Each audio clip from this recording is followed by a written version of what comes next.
Hello viewers, hello from PT চ্যানেলে আপনাদেরকে স্বাগতম। বন্ধুরা, আজকে যে ভিডিওটি নিয়ে আলোচনা করব সেটি হচ্ছে গিয়ে এই টেবিলটি। আপনারা যে টেবিলটি দেখতে পাচ্ছেন, এই টেবিলটি একটি অফিসিয়াল টেবিল। এই অফিসিয়াল টেবিলটি আমি অর্ডার দিয়ে তৈরি করেছিলাম। তো তৈরি করার পর যে জিনিসটি হয়েছে তার আগে আমি বলে নিই এই টেবিলটির মূল্য হচ্ছে কত, তা আমি এই ভিডিওর মাঝখানে বা শেষে বলে দিব আপনাদেরকে। তো দেখুন, যে সমস্যাটি হয়েছিল এই টেবিলটি কেনার পর, হঠাৎ এক সপ্তাহ পরে একটি জিনিস দেখতে পেলাম যে এখানে একটি ক্র্যাক তৈরি হয়েছে। আপনারা দেখতে পাচ্ছেন যে একটি ক্র্যাক। আসলে আমি প্রথমে ধারণা করেছিলাম যে এই টেবিলের কাঠটি ফেটে গেছে। আসলে পরবর্তীতে আমি মিস্ত্রির সাথে কথা বললাম, উনি আমাকে বললো যে আসলে এটি কাঠ ফাটেনি। এই যে টেবিলের যে টপটি আপনারা দেখতে পাচ্ছেন, এই টপটি মূলত 3টি কাঠের টুকরোর সম্মিলিত একটি কাঠ। অর্থাৎ এই টপটি, টেবিলের এই টপটি 3টি কাঠ জোড়া লাগিয়ে তৈরি করা হয়েছে।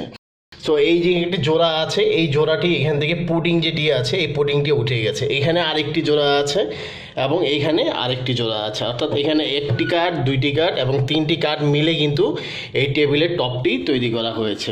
তো যে ব্যাপারটা হচ্ছে, এই যে ক্র্যাকটি তৈরি হয়েছে, এই ক্র্যাকটি কিভাবে এখন আমরা মডিফাই করব সেই জিনিসটাই আপনাদেরকে দেখাবো, যেন পরবর্তীতে এই ক্র্যাকটি বোঝা না যায়।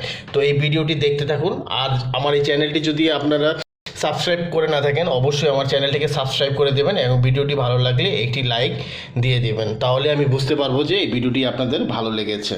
তো ভিডিওটি দেখতে থাকুন।